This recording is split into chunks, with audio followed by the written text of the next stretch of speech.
Acto seguido tenemos las palabras del general en retiro Roberto Quiabra León, exministro de Defensa.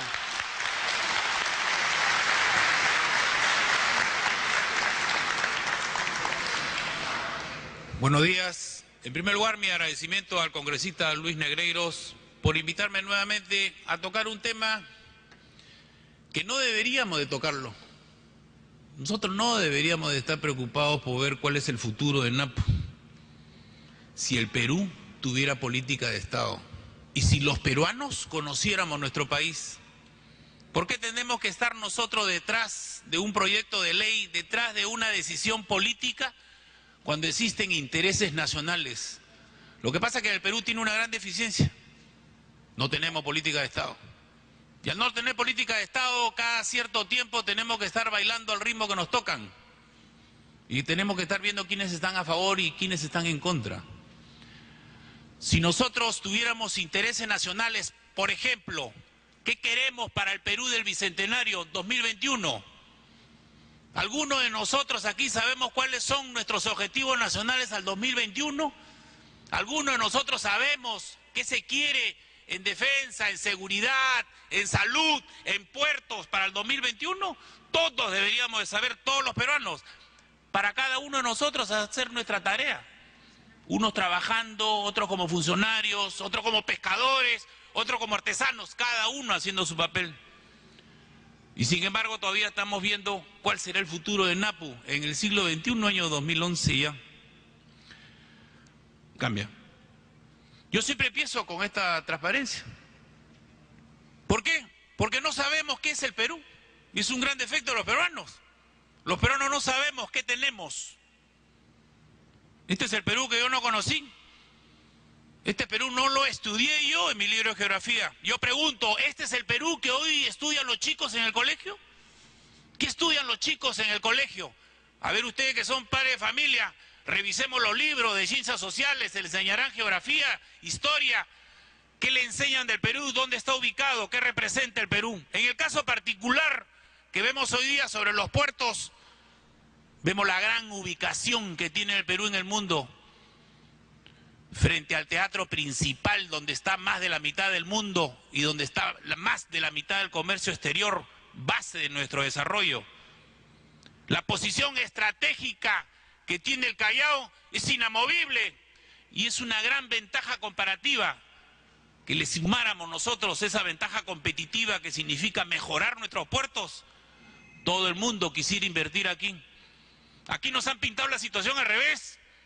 Acá nos pintan la situación de que si nosotros ponemos alguna condición no van a venir a invertir. ¿Quién no va a querer venir a invertir en el puerto principal que tiene el Pacífico Sur? Con todas las ventajas que tiene. Es por eso que no podemos permitir que se regalen los puertos. El Perú regala todo. Hoy día el congresista Negreiros decía que ha subido el precio del cobre, ha subido el precio del oro. ¿Y cuál es el beneficio para nosotros? Pasar el sombrerito y pedir un óvulo. ¿Ese es el Perú? Entonces a nosotros nos han adormecido. A nosotros nos dicen que el Perú es solamente Machu Picchu y mixtura, la comida. Eso es fácil, eso ya está. Esto es lo difícil. Lo difícil es gestionar este Perú con tanta riqueza. Un Perú amazónico, un Perú andino, un Perú con presencia en la Antártida que no la vemos. Un Perú bioceánico, un Perú amazónico. ¿Somos un país marítimo? ¿Qué significa ser país marítimo? Bolivia hasta que se muere porque le den un puerto.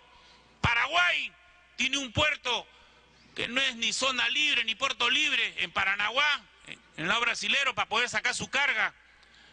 Y el Perú, que tiene grandes puertos, Paitas, Callao, Hilo, por decir tres principales, Iquitos, Yurimaguas, Puno, no sabe qué hacer con sus puertos. Porque no sabemos, no conocemos el Perú. Entonces lo primero que pasa es por la educación, por la educación de nuestros hijos. Si nuestros hijos desde la edad escolar supieran que el Perú es un país marítimo, y no solamente el Callao, Acá no debería estar solo el congresista Negreiro, ¿dónde están los otros congresistas del Callao? Y lo de Piura, y lo de Ancas, y lo de Moquegua, ¿no tiene puerto? El Napo no es el Callao, el Napo es el Perú. El Napo no solamente son los puertos marítimos, son los puertos fluviales, los lacustres. Que fuera del Perú, si todos nuestros puertos fueran de primer nivel, seríamos diferentes. Porque si nos vamos a Iquitos y vemos toda la salida que tendrían los productos de Brasil, que vienen de Manaos, para salir por Paita, que ya lo perdimos. Entonces vemos nosotros que el Perú, rico, pero el Perú tiene una gran desventaja. El Perú es un país rico en recursos naturales, pobre en recursos humanos. ¿No tenemos gente de capacidad que pueda gestionar nuestra riqueza? Cambia. Esto es algo que deberían enseñar en los colegios. Perú, país marítimo. ¿Qué significa tener conciencia marítima? Conocer el mar, todo lo que te da el mar, todas sus potencialidades, todos sus beneficios que te da el mar. Y tienes tú el componente de seguridad, que es el poder marítimo, la capacidad que debería tener el Perú para explotar el mar en su beneficio. Y tiene sus dos componentes, el de desarrollo, donde están nuestros intereses marítimos, y el de la defensa marítima. Porque el desarrollo y la defensa tienen que caminar juntos. El Perú no puede ser Costa Rica, el Perú es el Perú. Y no tiene comparación con ningún otro país. El Perú es costa, sierra, selva y mar. Hoy día la guerra se hace hasta en el espacio. Los wikileaks. Ya no es, la guerra ya no solamente es en la tierra, en el mar, en el espacio, es más arriba. Y el Perú tiene esa propiedad que le ha dado la creación. Ser un país que tiene costa, sierra, selva y mar. Que no es un obstáculo, es un beneficio. Por eso somos ricos en biodiversidad. Por eso tenemos de todo. ¿Quién sabe? Porque tenemos de todo, no sabemos apreciar. Si fuéramos como Bolivia, estaríamos pidiendo un puerto chiquito para cuidarlo bonito. Pero como tenemos tantos puertos, queremos regalarlos. Y ahora que ya no los tenemos, porque de a poco lo estamos perdiendo, tenemos que chupar lo que los privados nos imponen. Y no es un problema de trabajadores. No es un problema de trabajadores, es lo que decían con Paita. Eso, lo del sindicato y los trabajadores que no quieren perder sus bollerías. Y ADEX son los que están reclamando. Y los exportadores de mangos y de plátanos. Porque al día siguiente le subieron la tarifa en 300%. Cambia. Esto es lo que hay que ver, desarrollo marítimo. ENAPO es parte, es una parte. ENAPO no es todo el desarrollo marítimo del Perú. Los intereses marítimos tienen que ver con los intereses de orden pesquero, la maricultura, la acuicultura, todo lo que se puede desarrollar para dar trabajo. Toda nuestra gente que vive pegada al mar, que tiene una gran habilidad porque por eso nace pegado al mar, no le explotamos. Turístico, tantas playas lindas que tenemos, no podemos tener embarcaciones que hagan turismo y juntar la ventaja que te dan las playas con la riqueza arqueológica y hacer otro tipo de turismo, además del turismo deportivo, acuático. Ese es parte del desarrollo marítimo. Somos un país que tiene más de 2000 kilómetros de litoral y no explota lo que tiene. Otro país se hubiera vuelto rico con todas las playas que tenemos. Los navieros. Yo cuando era chico, yo felizmente soy del Callao. Yo felizmente soy del Callao, por si acaso.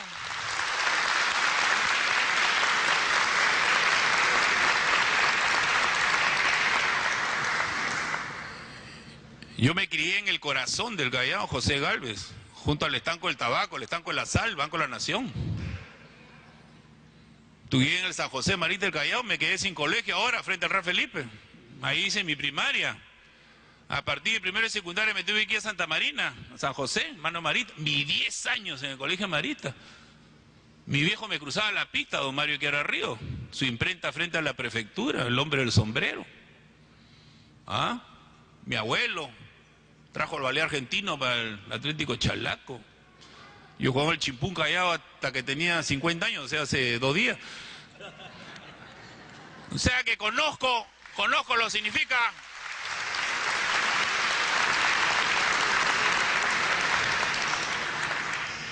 Mi pan con pejerrey de sol cuando era escolar, bueno.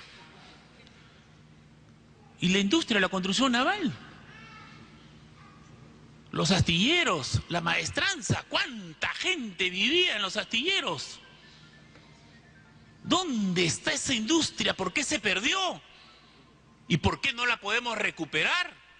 Conversábamos antes de venir a esta sala, ¿quién sabe? Los 15, 20 años de terrorismo nos apagó. ¿Quién sabe eso evitó de que progresáramos en el mar? Pero estamos en otra época. ¿Por qué no recuperar? ¿Tan difícil es? ¿No podríamos generar mano de obra? ¿No podríamos generar trabajo? Decía el congresista Negreiros, no solamente desarrollo marítimo es el puerto y los que trabajan en el puerto. Las ciudades, Ciudad Callao, Ciudad Puerto Callao, Paita, Chimbote, deberían de progresar al ritmo del progreso del comercio exterior. Cada vez exportamos más y las ciudades se van quedando. ¿Por qué? Para mí, por ejemplo, Moquegua debería ser el departamento más lindo del Perú. Cuajone, Toquepala, Hilo. Todo el mundo debería irse de vacaciones a Moquegua, la capital de la eterna primavera, Las Paltas y todo. Vayan a ver, ¿dónde está el beneficio de tener tantas minas? Y el Callao, y Chimbote, y Hilo, Paita. ¿Por qué no puede tener ciudades crecientes al ritmo del crecimiento? ¿Por qué no podemos nosotros recuperar la flota mercante? ¿Por qué no podemos hacer cabotaje? ¿Por qué el traslado de la carga de Arica al Callao no es nuestra? ¿No podemos tener nosotros, por lo menos, nuestra flota que hace cabotaje de bandera nacional? ¿Por qué no podemos construir embarcaciones pesqueras que no pesquen en la orillita, que pesquen en las 200 y más de las 200 millas, que se la llevan todos? Todos se dedican a la harina y pescados, aquí nomás en la orillita. ¿Y por qué no podemos pescar más allá? Los hombres de mar están acostumbrados a salir a pescar lejos. Y nosotros hablamos del mar de Grau, de las 200 millas, peleamos por las 200 millas y pescamos en la orillita. Salimos con el anzuelo ahí nomás y la red. Y vienen los otros grandes y se la llevan todas. ¿Por qué? Si está abandonado.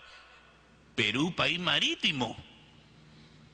Y cuando pasamos a la parte portuaria, Perú, país marítimo, no somos dueños de la carga, no somos dueños del transporte y no somos dueños de los puertos. Perú, país marítimo.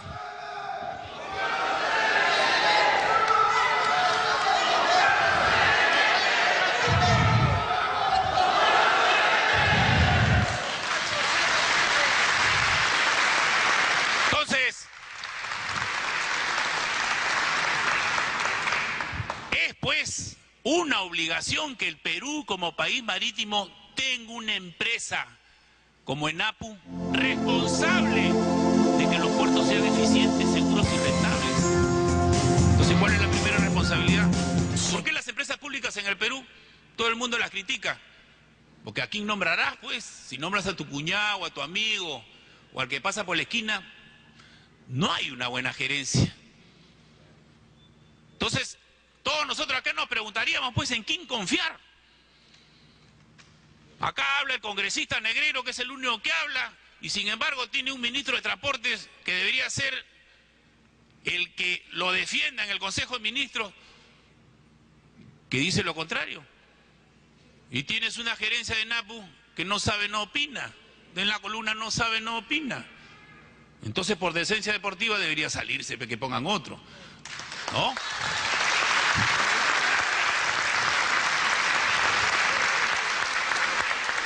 Y esa es parte de una de nuestras deficiencias como Estado.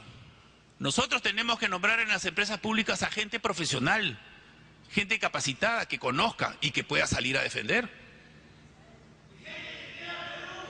Pero no podemos nosotros poner a gente que de repente no conoce y no puede defender, o tiene miedo de perder el puesto. Esos son los temas. Por eso es que todas las empresas públicas dicen son ineficientes y hay que venderlas. Y todos hemos visto cómo han tratado el puerto del Callao.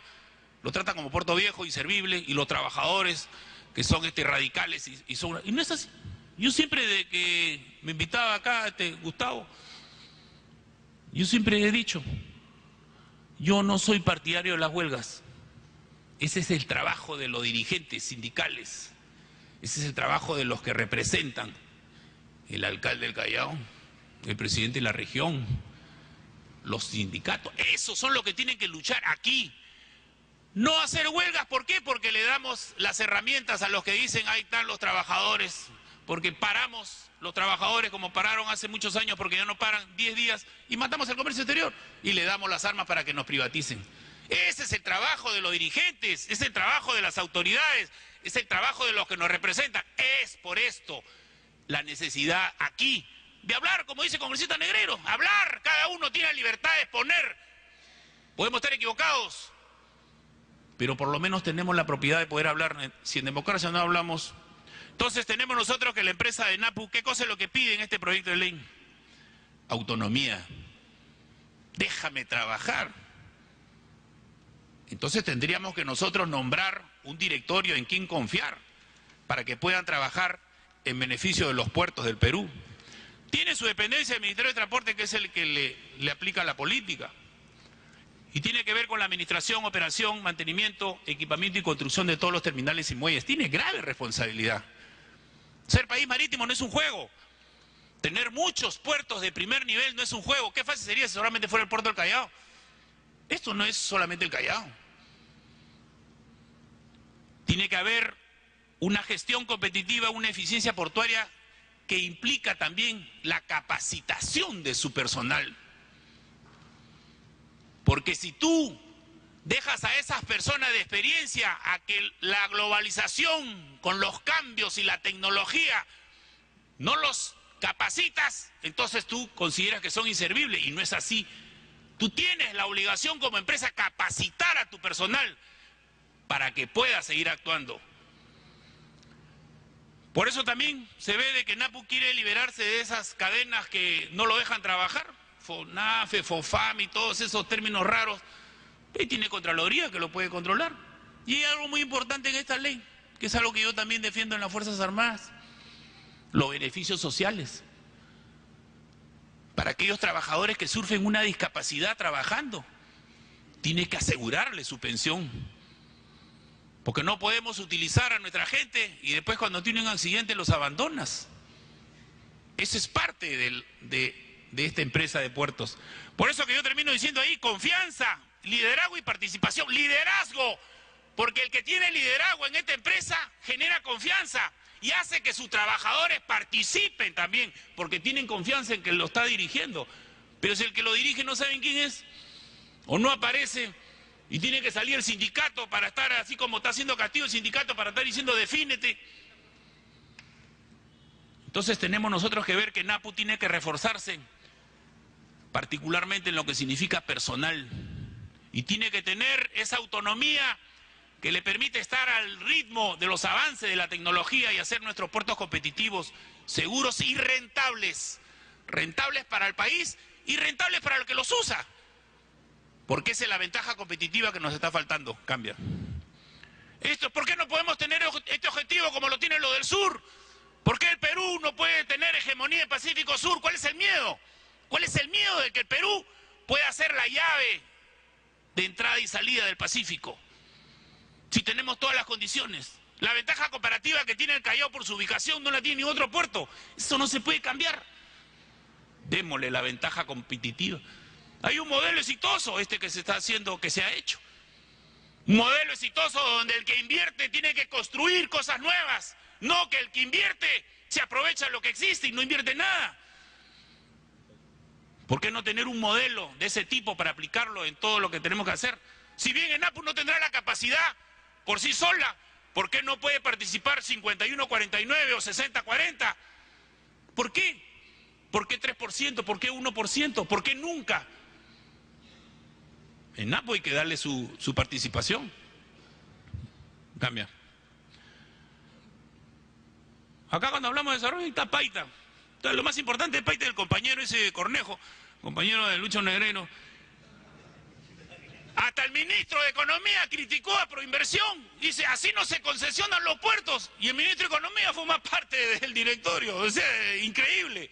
Se tiran la pelota por tarifazo y está el señor ese que dice, en Paita hay culpas compartidas con el gobierno. O sea que el gobierno todavía se lo regala y todavía le echan la culpa. No hay razón para elevar las tarifas. Paita ahora es el puerto más caro del Perú. ¡Increíble! Paita, la salida de Manaos, la salida de Iquitos. Ahora, ¿dónde se está yendo toda la carga? A Guayaquil. Increíble, ni el enemigo nos hubiera hecho esto, ni el enemigo, en plena democracia, cuando los que saben señalaron que habían 15 irregularidades. Un contrato con más de 20 adendas, acomodada para el postor. Paita, que gana, que tiene una ganancia de 12 millones de dólares anuales, donde el que ha ganado la concesión solamente ha invertido 7 millones, o sea, con la plata de nosotros ha invertido el PATI, menos todavía. ¿Eso en plena democracia? ¿Esa es política de desarrollo marítimo? En la cara de todos nosotros, con el congresista estuvimos diciendo en este mismo recinto las irregularidades con todos los que participaban y conocían, Manuel Dammer y compañía, con pedidos a la Contraloría para que solucionen esas irregularidades. Y en la cara de todos nosotros privatizaron Paita. Y al día siguiente subieron las tarifas en 400%. ¿Quiénes se perjudicaron? Los exportadores de mangos y plátanos que habían vendido sus productos a un precio y tuvieron que pagar más las tarifas. ¿Y quiénes se quejan? ¿Los trabajadores? No, un sindicato tampoco. ADEX. O sea, no era un problema de que no quieren perder su bollería. Entonces, así tenemos nosotros la noción de lo que significa nuestros puertos, el mejor puerto del norte del Perú. Cambia. Están los comunicados. Vamos a hacer una reunión sobre las tarifas. Comunicado de la Cámara de Comercio de Piura. Están los comunicados oficiales, todo el mundo se pronunciaba. Al día siguiente, ¿qué hizo el concesionario? Sacó su contrato y dijo, acá está, artículo número 5, yo tengo la libertad de poner la tarifa. Ahí está. Sin asco, en 24 horas nos subieron la tarifa en 400%. Competitividad. Cambia. Ancón. Bueno, ahora con la nueva ley que va a hacer el congresista Negrero, lo van a agarrar, lo van a ahorcar. Porque él está señalando que en 150 kilómetros no haya otra actividad que pueda competir con el Callao. El Callao todavía está creciendo para competir y quieres hacer un muelle en Ancón. O sea, yo tengo plata y hago mi muelle. Yo solito hago mi puerto, para mí. Respetemos. Y bueno, y la propaganda, más plata. El alcalde hace su propaganda. Felizmente ha salido un alcalde que está en contra. Bueno, cambia. Y esto es lo que hay que ver con la defensa, porque los puertos y el mar también tiene parte de defensa, no solamente de desarrollo. Tenemos que ver con la Fuerza Naval y la Reserva Marítima. Porque el 2012 vamos a tener un problema cuando salga el fallo de La Haya. ¿Y cómo vamos a defender las 200 millas de mar de Grau? Con la resolución. Tenemos que tener una presencia naval que pueda hacer que se cumpla con el ejercicio de la soberanía en algo que pensamos nosotros que tenemos el derecho y que lo vamos a ganar. Entonces el Perú no puede descuidar pues su defensa. El Perú tiene que tener una fuerza naval que le permita a los que se dedican al desarrollo de nuestros intereses marítimos a actuar con libertad, para que nadie venga a entrar a tus 200 millas y tú puedas proyectar los intereses marítimos, salir tus embarcaciones sin ningún problema. Tampoco lo vemos. La gente se pregunta, ¿para qué tenemos una fuerza marítima? ¿No es necesaria?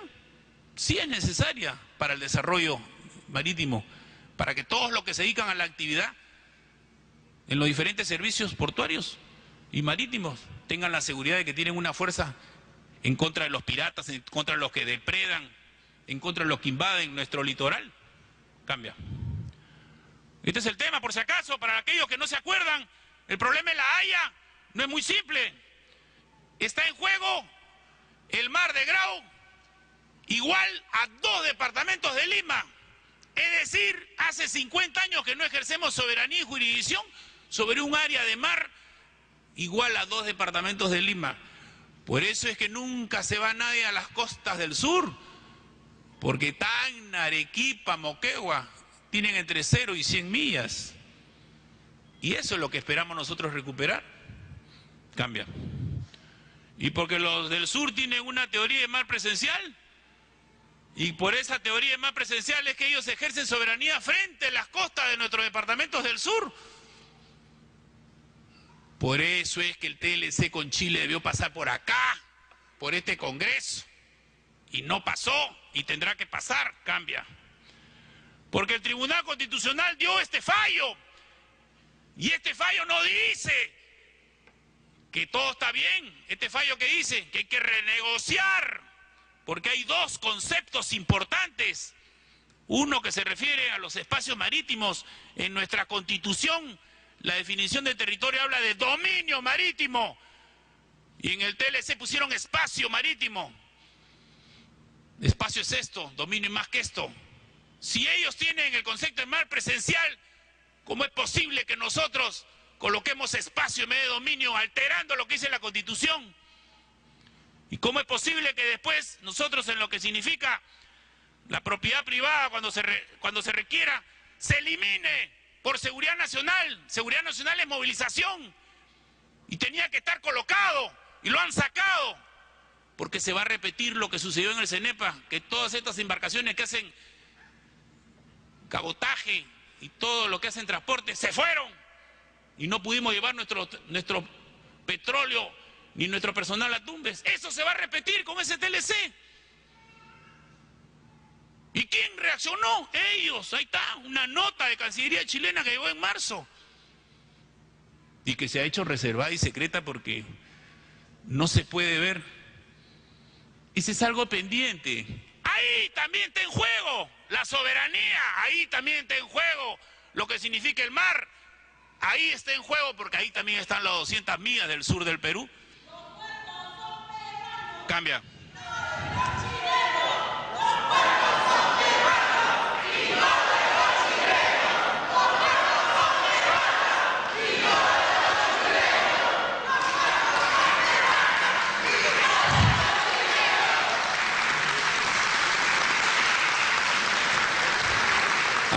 Acá hay una ley, en geopolítica hay una ley escrita por ese alemán, Ratzel, que habla sobre el espacio de los estados que crece con el crecimiento de la cultura.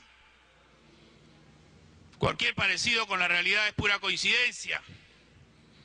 También se aumenta el espacio cuando la solidez cultural de un estado ingresa a otro de menor capacidad, Chile a Perú, pasando a constituir el segundo Perú, un granero el primero, lo del sur, porque en este caso el estado inferior normalmente abre sus puertas y sus mercados, estableciéndose un intercambio intenso con ventajas lógicas para el estado de mayor capacidad cultural, el quien aprovechará la fuente de materias primas y entregará a cambio sus productos elaborados. Nosotros somos el granero, lo del sur. Nosotros estamos regalando las materias primas, la transforman y nos la venden. Lo escribió un chiquito Pinochet, creo que se llama, en el año 68. Tiene política de Estado, pues. Nosotros no tenemos política de Estado. Y la aplican, cambia. ¿Qué nos decía Jorge Basadre? Asistimos a un progreso de la solidaridad, pero no a debilitamiento de los intereses, conveniencias, aspiraciones del Estado. ¡Ay del Perú! Si cierra los ojos a esa tremenda realidad. ¿Qué decía? En el año 58, ante la globalización, los estados se están juntando, los estados se están queriendo cada vez más, pero ojo, se mantienen los intereses. Perú, no vayas a cerrar tus ojos, y el Perú ha cerrado los ojos. ¿Cómo es posible que si nuestros puertos compiten con los puertos del sur, le demos facilidades para que los del sur gestionen nuestros puertos? ¿Cómo es posible que ellos hagan cabotaje acá? ¿Cómo es posible que ellos sean dueños de la carga, del transporte? Dignidad, orgullo, peruano. El peruano no puede ser más orgulloso, el peruano no puede tener mayor dignidad, el peruano no puede defender lo suyo. ¿Tan difícil es gestionar los puertos? Si es difícil, no hay ningún problema, me he equivocado. Que me lo gestionen ellos. Entonces, por lo menos el Perú tiene que tener capacidad para algo. ¿Para qué crecemos tanto? ¿Para vender todo y concesionar y conformarnos con un alquiler? El Perú tiene que tener capacidad, responsabilidad. Entonces yo pongo al frente de esta empresa que me gestione mis puertos, Y si no gestiona bien, los cambio por otro que sepa más. Entonces tengo que preparar también gerentes, tengo que capacitar gerentes. Pero no hacemos la fácil, pues. Desaparecemos en APU, que nos gestionen los puertos, y después estamos, no me suban las tarifas, no, bájeme la pena, no seas malo, ¿sí? Ese es el Perú, tan grandazos somos, tenemos que ser más grandes. Pasa que el Perú no conocemos lo que tenemos, no nos valoramos, nos sentimos menos, nos paran comparando con lo del sur como si ellos fueran mejor que nosotros. Cuando hubo el terremoto, por si acaso, en el sur salió un diario importante, ejemplo a seguir. Yo leí un diario en Concepción, hablaba de las 5 plagas que tuvieron, terremoto, maremoto, la Bachelet, los saqueos, los incendios. Ese es el ejemplo. Cambia. Ya que está en la Constitución, por si acaso nadie inventa nada. Todo está en la Constitución, cumplamos la Constitución. Deberes para con la patria. Todos los peruanos tienen el deber de honrar al Perú y de proteger los intereses nacionales. Pregunta, ¿cuáles son los intereses nacionales? Si una de las características es que los intereses nacionales deben ser conocidos por todos nosotros para poder participar. Si no conocemos, ¿en qué vamos a ayudar? ¿En qué voy a ayudar yo? Oye, ¿cuáles son los intereses? ¿Cuál es mi parte? ¿Qué ayudo? ¿Soy colegial? ¿Soy estudiante? ¿Soy trabajador? ¿En qué ayudo? El territorio soberano, el territorio del Estado es inalienable, inviolable, comprende suelo, subsuelo, dominio marítimo, dominio, no espacio. La inversión nacional y extranjera se sujetan a las mismas condiciones, no sean malos, pues. El único país en el mundo que le da facilidades a las inversiones extranjeras para que compitan de igual a igual con la nacional. Sáqueme otra constitución igual. Los bienes de dominio público son inalienables e imprescriptibles. La isla San Lorenzo, 2 marinos en retiro presentaron un proyecto para hacer un puerto y al día siguiente la declararon de turística. ¿Qué es eso? Ni siquiera respetamos lo que dice la Constitución. Cuando el Callao necesite ampliarse, de repente tendrá que verse de otra manera, de repente la base naval tendrá que irse al frente. Habría que ver, pero transformar la isla San Lorenzo, que tiene un valor estratégico, ¿en qué? ¿En casinos? ¿En hoteles? Rapidito la cambiaron. Estamos invadidos, ¿ah? Estamos infiltrados. Cambia. Nuestros recursos naturales y áreas estratégicas son garantías de poder por su riqueza, de supervivencia por su disponibilidad y de gobernabilidad por permitir satisfacer las necesidades básicas. Acá hay un miedo en el Perú de hablar de recursos estratégicos y áreas estratégicas. Piensa que es militar, piensa que es guerra. Los recursos estratégicos es el gas, el agua, los alimentos, y las áreas estratégicas son los puertos. Hay gente que me dice, no digas áreas estratégicas, áreas naturales, recursos naturales, no digas estratégicos. Son estratégicos. ¿Ustedes creen que los países grandes no tienen recursos estratégicos, no tienen áreas estratégicas? Porque vivimos solamente el presente. Perú no tiene visión de futuro. Perú cree que es hoy. Los futuros conflictos se van a dar por el agua y la energía y por los alimentos. País que lo tiene y país que no lo tiene. País que lo tiene como el Perú va a tener que defenderlo. El que no lo tiene lo va a querer. Cada día hay más escasez, más urgencias, más necesidades. Tenemos que tener la capacidad de poder nosotros desarrollarnos y defender nuestros recursos. Nuestros puertos es la llave del futuro del Perú. Siendo dueños de nuestros puertos podremos mantener nosotros el comercio exterior y explotar todos los beneficios que da un comercio que cada día crece más. Ese es el mensaje y ojalá que el proyecto que presente el congresista viable, siempre y cuando los que gerencien esta empresa sean profesionales, va a tener el éxito que todos esperamos. Muchas gracias.